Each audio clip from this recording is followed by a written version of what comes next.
Alléluia.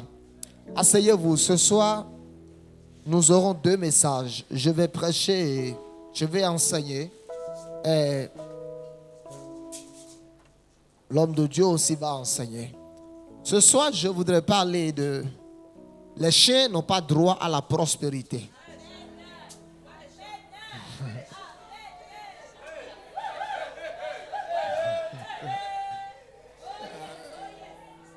Amen. Les chiens n'ont pas droit à la prospérité. Tel est le thème de mon message. Matthieu au chapitre 7. Les chiens n'ont pas droit à la prospérité. Tel est mon message ce soir. Matthieu au chapitre 7, le verset 6. Lisons. Est-ce que nous pouvons lire ensemble? Matthieu 7, le verset 6. Tout le monde, s'il vous plaît, ouvrons Matthieu 7. Ok? Je veux vite aller ce soir parce que j'en aurai pour 35 minutes ou 40 maximum. C'est pour ça que j'ai vite pris le micro. Lisons ensemble. Tout le monde, 1, 2, 3. Lisons tout le monde, toute l'assemblée.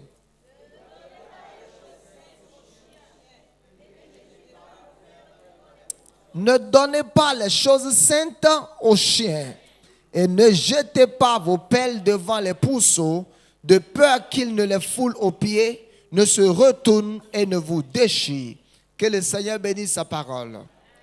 En lisant Matthieu au chapitre 7, nous voyons que la Bible nous dit clairement, ne donnez pas les choses saintes aux chiens. Mais quand Jésus parle ici dans Matthieu au chapitre 7.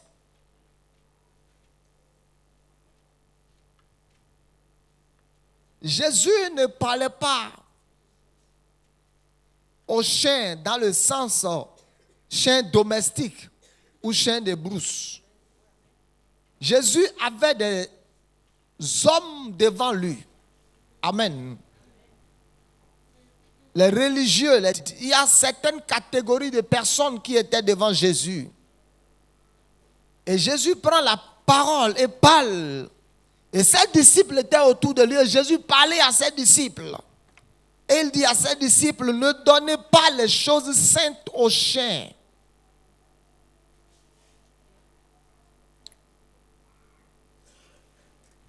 Ça veut dire qu'il y a des choses saintes dans la vie. Lisons Psaume 89, le verset 21. Je m'en vais vous montrer les choses saintes dont il s'agit ici, qui peuvent amener la prospérité dans la vie de quelqu'un. Psaume 89, le verset 21. Est-ce que nous pouvons lire? Psaume 89, s'il vous plaît. Psaume 89, le verset 21. Lisons ensemble. J'ai trouvé David, je l'ai oint de mon huile. Maintenant, regardez le verset 22. Ma main le, mon bras le, l'ennemi ne le méchant ne l'eau. Dieu dit, j'ai trouvé David mon serviteur. Je l'ai oint de mon huile sainte. Et à cause de la présence de l'onction, à cause de la présence de l'huile sainte de Dieu sur la vie de David, Dieu dit, ma main le soutiendra, mon bras va le fortifier, l'ennemi ne le surprendra pas, le méchant ne l'opprimera point. Et avant-hier, le dimanche passé, je pense, nous étions dans Ésaïe 45. Amen. Où la Bible dit, ainsi parle l'Éternel à son oint. Et dans le verset 3, la Bible dit, je te donnerai des trésors cachés, des richesses enfouies. Ce qui veut dire que la prospérité dont Ésaïe parle dans Ésaïe au chapitre 45 est une prospérité qui coulera de la présence de l'onction de Dieu qui est sur votre vie. Autrement dit, l'onction de Dieu sur votre vie va causer cette prospérité. Quand nous lisons Deutéronome 8, verset 18, lisons Deutéronome 8, verset 18. Regardons ce que la Bible dit.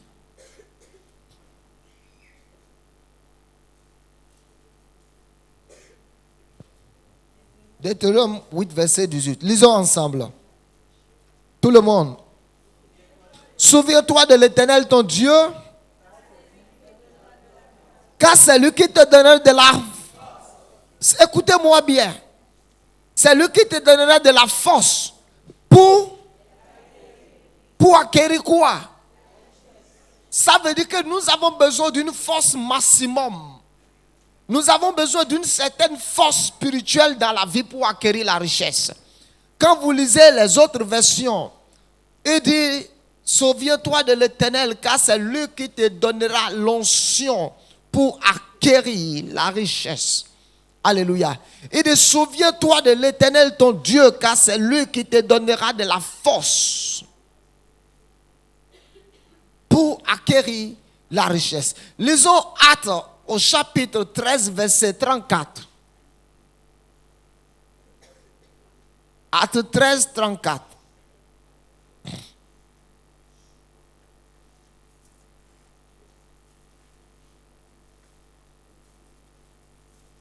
Lisons le verset 34. Qu'il l'ait ressuscité des morts, de telle sorte qu'il ne retournerait pas à la corruption. C'est ce qu'il a déclaré en disant, je vous donnerai les grâces saintes promises à David. Ces grâces qui sont assurées. Alléluia. Lisez le verset 35. C'est pourquoi il dit encore ailleurs, tu ne permettras pas que ton sein voie la corruption. Or David, après avoir en son temps servi au dessein de Dieu, est mort et a été réuni à ses pairs et a vu la corruption. Mais celui que Dieu a ressuscité n'a pas vu la corruption. Donc quand nous lisons ce verset, les grâces saintes dont la Bible parle ici, cela se réfère à la présence de l'Esprit de Dieu. Cela se réfère à la puissance de la résurrection. Alléluia. Et nous ne pouvons pas séparer la puissance de la résurrection de l'onction de Dieu. Et nous ne pouvons pas séparer l'onction de l'Esprit de l'Éternel. La Bible dit dans Actes 10, verset 38, vous savez comment Dieu a oint du Saint-Esprit et de force Jésus de Nazareth, qui allait de lieu en lieu, faisant du bien et guérissait tous ceux qui étaient sous l'emprise du diable, car Dieu était avec lui. Donc nous ne pouvons pas séparer Dieu de l'Esprit de Dieu. Et nous ne pouvons pas séparer l'Esprit de Dieu de l'onction de Dieu. Mais ma Bible me dit dans Ésaïe 45, dans Deutéronome 8, que c'est cette onction, alléluia, qui te donnera de la force pour acquérir la richesse. Et Dieu donne à celui qui lui est agréable la sagesse. Maintenant, écoutez-moi bien. Dans Ésaïe au chapitre 11, ma Bible dit, l'Esprit de l'Éternel reposera sur toi. L'Esprit de sagesse et d'intelligence. L'Esprit de conseil et de force. L'Esprit de connaissance et de crainte de l'Éternel. Ésaïe 11 nous parle de cet esprit de Dieu. Et ce n'est pas dit qu'il y a sept Saint-Esprit. Non. Parce qu'Apocalypse parle des 7 yeux de l'Éternel qui parcourent toute la terre. Qui sont en même temps, je dirais, la pluralité de la nature de l'Esprit de Dieu. Alléluia. Parce que l'Esprit de l'Éternel est en même temps l'esprit de sagesse. Alléluia. L'esprit de sagesse, l'esprit de l'Éternel, en même temps est l'esprit qui donne l'intelligence. Amen. Et Jésus dit, ne donnez pas les choses saintes aux chiens. Alléluia. Ce qui veut dire, quand je parle des choses saintes, je parle de certaines grâces spirituelles.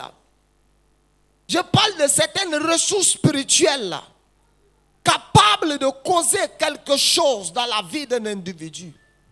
Alléluia. Capables d'influencer l'intelligence de quelqu'un. Capable d'influencer les actions de quelqu'un. Capable d'influencer les décisions de quelqu'un. Regardez, ma Bible dit, après que Salomon ait sacrifié 1000 brebis à l'Éternel, l'Éternel s'est révélé à Salomon la nuit. Et Dieu dit, Salomon, que veux-tu que je te donne? Et Salomon dit à Dieu, donne-moi de la sagesse. Salomon a demandé phronésis. Phronésis, qui est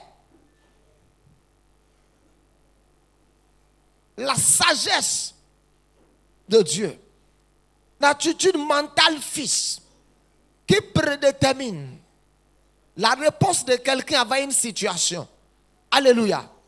Donc Salomon a demandé la sagesse à Dieu. Il dit la sagesse pour dominer sur ton peuple. Et Dieu dit, ok, tu es devenu roi. Tu n'as pas demandé de l'argent. Parce que je peux te donner de l'argent et tu n'auras pas la sagesse qu'il faut pour gérer l'argent. Le peuple sur lequel j'étais établi, tu peux ne pas avoir la sagesse pour le gérer. Vous verrez après, ceux qui sont venus après Salomon n'ont pas eu la sagesse qu'il faut. Salomon a demandé la sagesse. Et la Bible dit que Dieu lui a donné de la sagesse et de l'intelligence. Et vous voyez le résultat de la sagesse de Dieu dans la vie de Salomon a mené Salomon à écrire plus de 3000 cantiques. Salomon a écrit Proverbes. Et il a écrit Cantique des cantiques, Ecclésiaste. Comment est-ce que Salomon savait qu'il devrait demander la sagesse? Son père David lui a parlé de la sagesse. Alléluia. Maintenant, Jésus dit, ne donnez pas les choses saintes aux chiens. Et le thème de mon enseignement, c'est que les chiens n'ont pas droit à la prospérité. Les choses saintes dont je parle simplement de la chose qui causera la prospérité dont je parle dans votre vie. Mais quand nous disons que les chiens n'ont pas droit à la prospérité, nous sommes tous des humains assis. Alléluia.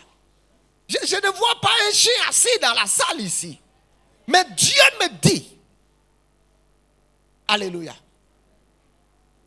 Ah, Philippiens 3. Merci. Philippiens 3. Philippiens 3. Verset 2.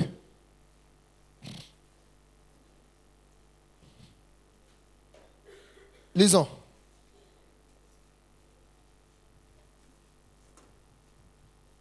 Philippiens 3, verset 2. Est-ce que nous pouvons lire? Prenez garde. Prenez garde. Maintenant, qui nous parle dans Philippiens 3 ici? Paul, oui, je sais que c'est Paul. Mais c'est l'Esprit de Dieu qui parle par la bouche de Paul. Maintenant, Dieu nous met en garde. Dieu nous dit, mettez-vous en garde contre les chiens. Lisons la suite du verset. Prenez garde aux mauvais ouvriers. Prenez garde aux faux circoncis. Maintenant, il appelle les chiens les mauvais ouvriers. Alléluia. Ce qui veut dire que dans la maison de l'Éternel, il y a aussi des chiens. Je ne parle pas des démons. Praise God. Je ne parle pas de l'esprit de sorcellerie qui se transforme en chien. Ma Bible dit, Jésus dit, ne donnez pas les choses saintes aux chiens. Autrement dit, les chiens n'ont pas droit aux choses saintes. Les chiens n'ont pas droit à la sagesse de Dieu. Les chiens n'ont pas droit à la compréhension des Écritures. Les chiens n'ont pas droit à la révélation de la parole. Parce que David dit que la révélation de ta parole est claire. Et elle donne de l'intelligence aux simples. David dit, ouvre mes yeux afin que je puisse contempler les merveilles de ta parole. Et Dieu dit que les chiens n'ont pas droit aux choses sacrées, aux choses saintes. Mais sans la révélation de la prospérité, vous n'allez pas prospérer bibliquement. Alléluia. Si Dieu ne vous révèle pas la prospérité biblique, vous n'allez pas prospérer de façon biblique. Si Dieu ne ouvre pas tes yeux pour que tu puisses voir, tu ne verras pas. Mais Jésus dit clairement que cette prospérité du royaume, les chiens sont exclus et ne l'auront pas. Praise God. Laissez-moi ce soir vous montrer quelques caractéristiques des chiens. Comment est-ce que vous pouvez reconnaître les chiens dans la maison de Dieu? Où vous n'aurez pas besoin d'une vision spéciale. Vous n'aurez pas besoin de fermer les yeux pour savoir que c'est un chien qui est assis à côté de toi en pleine adoration ou en pleine louange.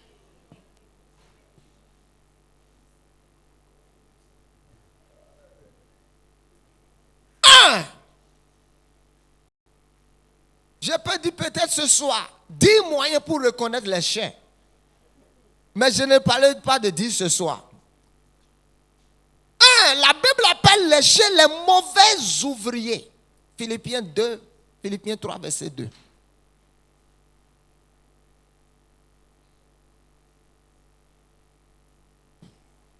Dis les mauvais ouvriers.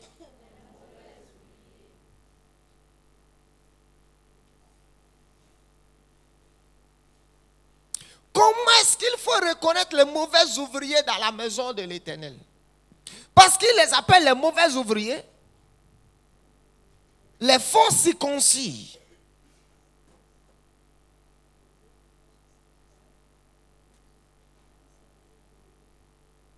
Ils sont des ouvriers dans les champs de l'Éternel. Praise God.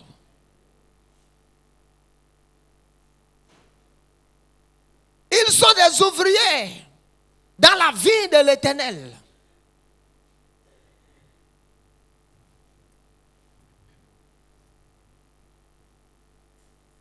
Mais ils ne participent pas à l'extension du royaume de Dieu.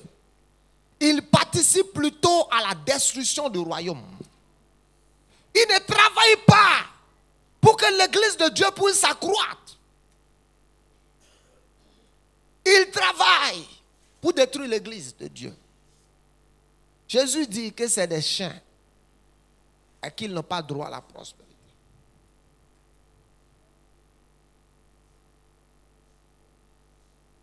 Lisons.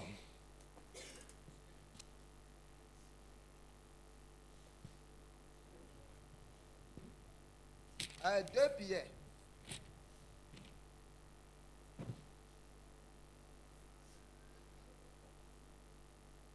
Verset 14. 2 Pierre 2. Ils sont des mauvais ouvriers. C'est ce que la Bible a dit. Premier point, des mauvais ouvriers. Alléluia.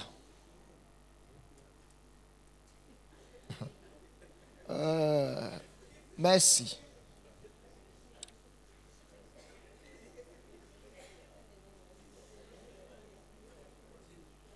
Lisons le verset 14. Ils ont les yeux pleins d'adultère et insatiables de péché. Ils amossent les âmes mal affermies. Alléluia. Voici les mauvais ouvriers. La Bible dit qu'ils sont des mauvais ouvriers dans la maison de l'Éternel.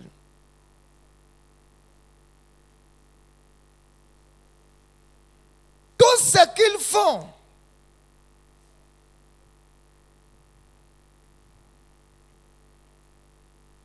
ils ne travaillent pas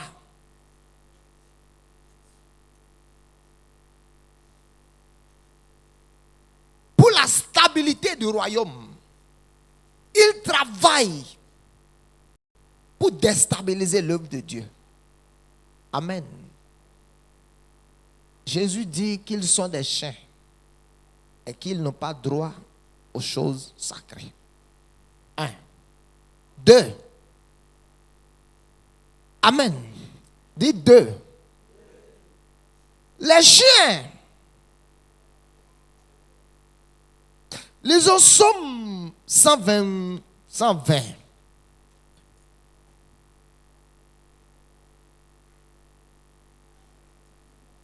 Somme 120.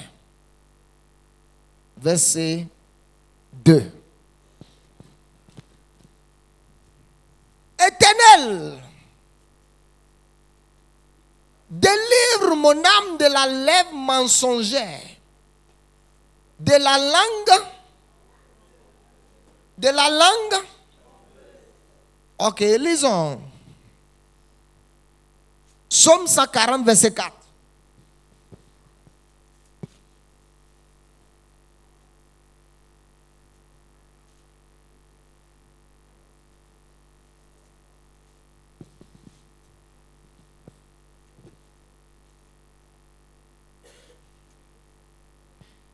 Ils aiguisent, ils ont sous les lèvres, ils ont sous les langues un venin d'aspic. Il dit, Éternel, délivre-moi de la langue mensongère. Lève-toi. Ce que vous allez constater avec les chiens, c'est que les chiens ont toujours la bouche humide.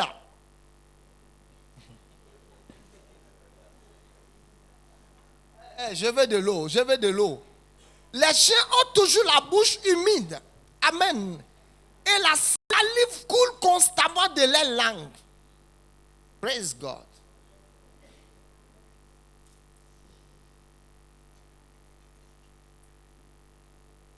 De l'eau, vite.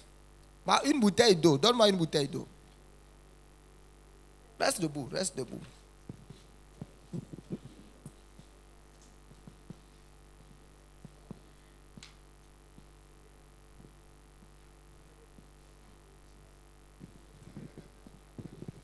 Quand un chien s'approche de vous, sa bouche n'est pas sèche quand elle vous touche.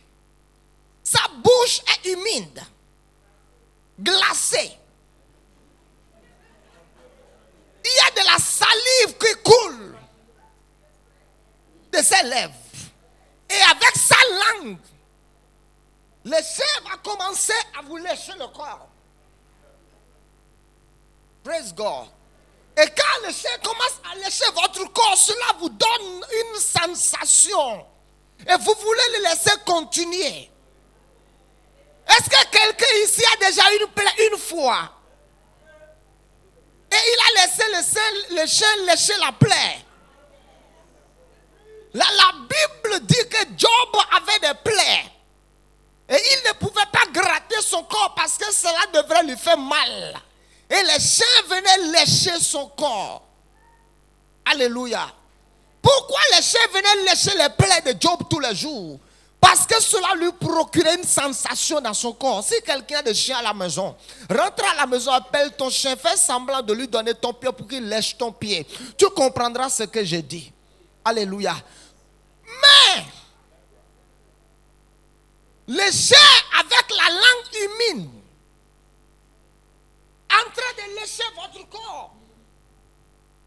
Ma Bible dit que en même temps de cette langue humide et douce, il y a quelque chose dedans qui ressemble à un venin d'aspic.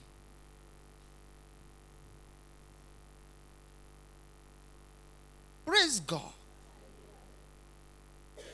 La bouche humide,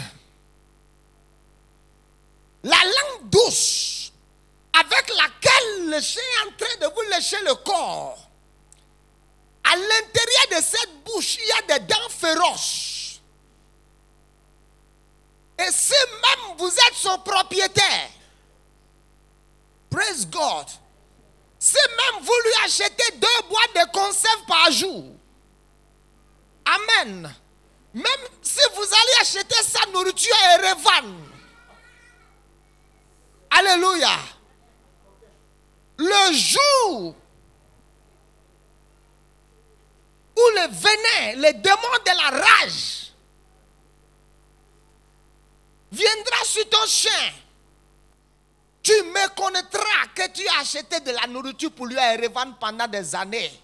Mais il ne viendra pas te mordre d'abord. Il commencera à lécher ton corps jusqu'à ce que la chose arrive sur lui et qu'il utilise ses dents féroces pour déchirer ta jambe.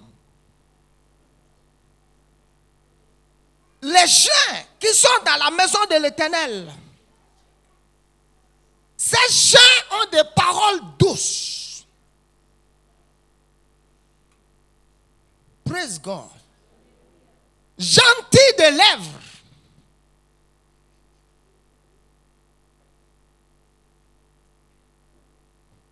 Mais du poison à l'intérieur de la langue. Vous n'aurez pas besoin d'une vision spéciale pour les connaître. Juste en regardant les œuvres, you will just know. Tu sauras seulement que c'est un chien qui est assis à côté de toi. 2, non, 3. 3 maintenant. Merci. 3. Amen.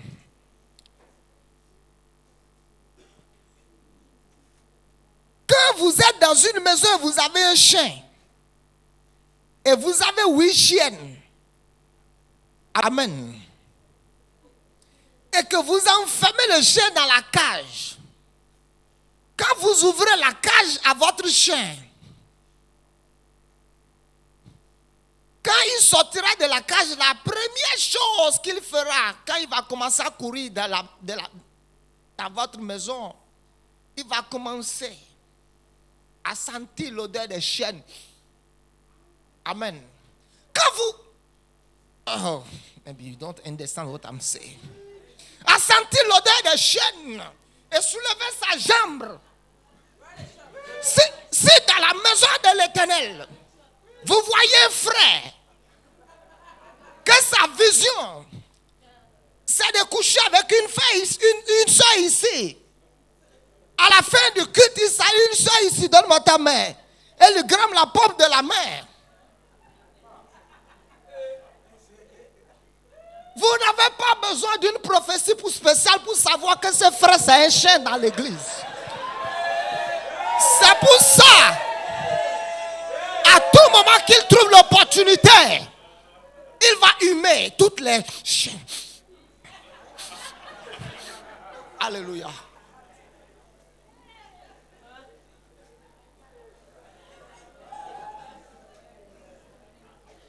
Alléluia. 4.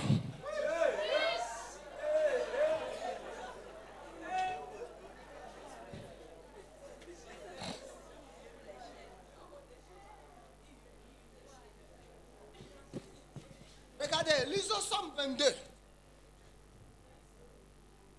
Somme 22.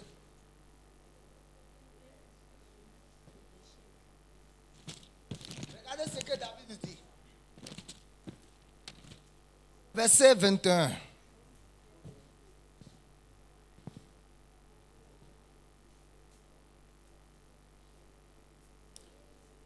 David dit, protège mon âme contre ma vie contre le pouvoir des... Quand vous êtes dans une maison et vous avez des chiens ou un chien et que vous avez une poule, des coqs et des jeunes poussins, ne soyez pas étonnés.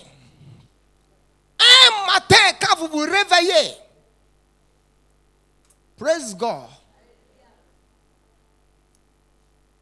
que le chien, toute la journée pendant qu'il était dans la cage, il surveillait les poussins, pas de la poule. Pas de la poule mère. Vous savez pourquoi? Parce que la poule mère sait se défendre. Les poussins ne savent pas se défendre. Toute la journée où le chien est dans la cage, il est en train de surveiller le mouvement des poussins. Et guette là où les poussins, les lapins. Attendez. Et c'est Daniel. Elle est dans la salle. Tu avais des lapins avant, non? Ton chien a tué combien dedans? Lève-toi, dis-moi la vérité. Ton chien a tué combien dedans? Viens. I'm going to show you something powerful today. Viens. Faut courir. La femme de général, faut courir.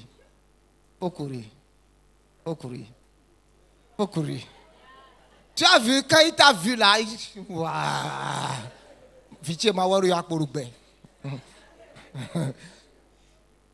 Ton chien a tué combien parmi tes lapins? Mais c'est ton chien.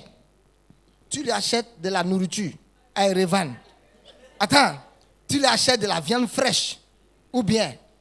Mais il n'a pas eu pitié. Que c'est le lapin de sa patronne. Praise God. Les chiens dans la journée, ils guettent vos lapins. Les lapins, c'est des animaux inoffensifs qui ne savent pas se défendre. Les poussins, c'est des oiseaux domestiques qui ne savent pas se défendre.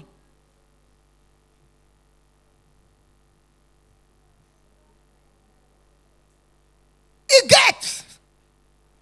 Là où les poussins, les lapins dorment la nuit. Et quand vous relâchez votre chien la nuit, au lieu d'être le gardien de votre maison,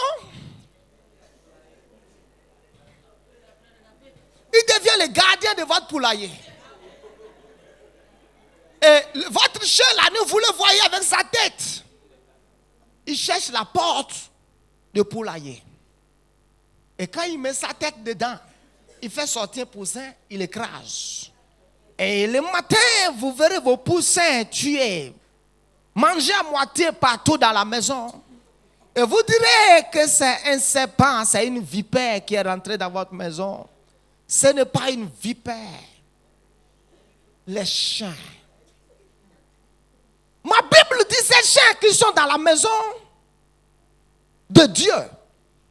Leur spécialité, c'est de localiser dans la maison de Dieu les âmes mal affermies. Amen. Ceux qui ne connaissent encore rien dans la parole de Dieu. Praise God. Utilisez les bouches et les dents pour les manger vivants, pour les broyer, pour les broyer, pour les broyer, pour les broyer. Et quand ces personnes reçoivent les morsures de ces serpents, la vie chrétienne ne leur dira plus rien. Ils auront envie de ne plus jamais revenir dans l'église. Mais tandis que c'est votre chien à vous, que vous avez acheté fort à $1000, à 1000 euros, qu'il soit chien de race, qu'il soit un berger allemand ou un berger français, un chien, c'est un chien.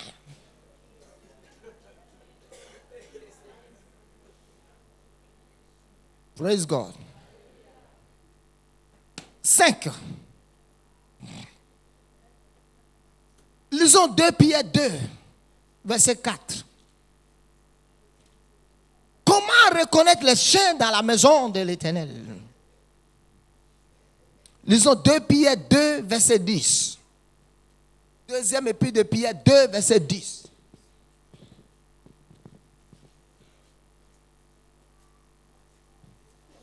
Lisons.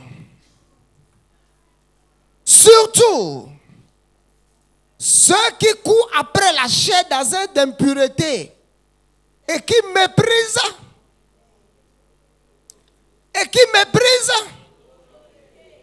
si vous voyez des gens mépriser l'autorité dans la maison de l'Éternel, c'est des chiens, je vais vous le prouver.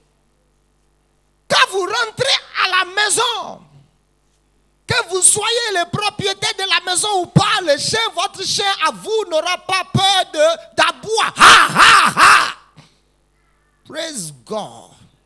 Jusqu'à ce que tu le dises, c'est moi, c'est moi, c'est moi.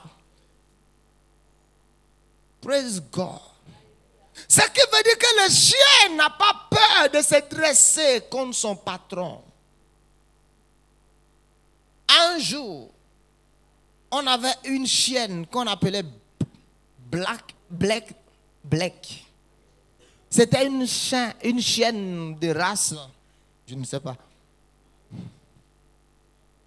Et le chien avait eu 7 petits chiots. Et mon frère qui avait grandi dans la maison, qui est resté avec ce chien, avait quitté la maison pour quelque temps. Et est revenu aller de l'autre côté.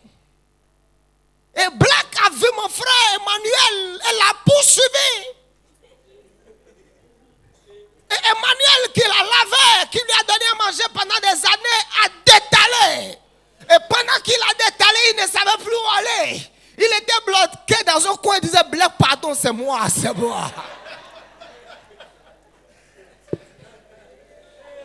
Je vous parle d'une histoire vraie.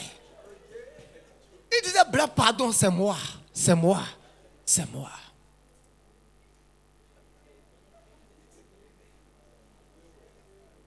David dit, l'Éternel est mon berger. Je ne manquerai de rien. Il dit, je connais mes brebis. Mes brebis connaissent ma voix. Tandis que le chien ne connaît pas de la voix de son patron.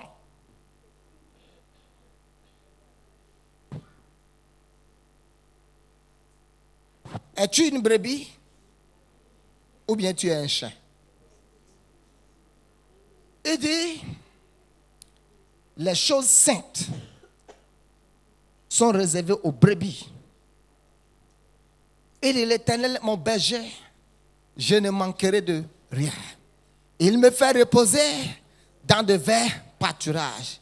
Il me conduit près des eaux paisibles. Il restaure mon âme. Ce qui veut dire que les brebis ont droit aux choses saintes du royaume. La prospérité ne convient pas à un insensé. Mais tandis que la prospérité est réservée aux brebis, ceux qui sont des brebis dans la maison de l'Éternel.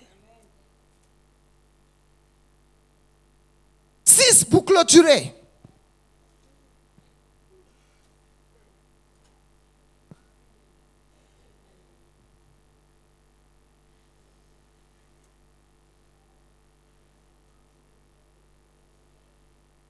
Pierre 2, verset 12 jusqu'à 14. Mais eux, semblables à des brutes qui s'abandonnent à leur penchant naturel et qui sont nés pour être prises et détruites, ils parlent d'une manière injurieuse de ce qu'ils ignorent et ils périront par leur propre corruption. Recevant ainsi le salaire de leur iniquité, ils trouvent leur délice à se livrer au plaisir en plein jour. Hommes tarés et souillés, ils se délectent dans les tromperies en faisant bonne chair avec vous. Ils ont les yeux pleins d'adultère, insatiables de péché. Ils amoncent les âmes mal affermies. Amen. Vous voyez, ces chiens dans la maison de l'Éternel, ils n'iront jamais vers certaines catégories de personnes. Laissez-moi vous montrer les personnes vers qui elle ne peut pas aller. Les chiens dans la maison de l'Éternel. Amen. Les chiens dans la maison de l'Éternel n'iront pas dans la maison de quelqu'un comme Eric. Praise God. Parce qu'il n'est pas une âme mal affermie. Les chiens dont je parle n'iront pas dans la maison comme quelqu'un de Massim. Parce qu'il est affermi. Les chiens dans la maison de l'Éternel n'iront pas chez quelqu'un comme la secrétaire particulière privée de l'apôtre Zina. Ils n'iront pas là-bas parce qu'ils savent que là-bas c'est des terrains minés. Mais les chiens dont je parle dans la maison de l'Éternel, alléluia, ils vont localiser des nouveaux convertis comme ces frères-ci, alléluia. Ils vont localiser des nouveaux convertis comme ces sœurs-ci, alléluia, des personnes qui viennent juste de naître dans la foi et veulent aller loin avec le Seigneur, ou ont le désir de grandir et de croître, ils iront vers eux afin de détruire leur foi. La Bible les appelle des mauvais ouvriers dans la maison de l'Éternel. Dieu dit qu'ils sont des enfants de malédiction. Dieu les appelle des enfants de malédiction. La prospérité ne les convient pas. Que le Seigneur vous bénisse.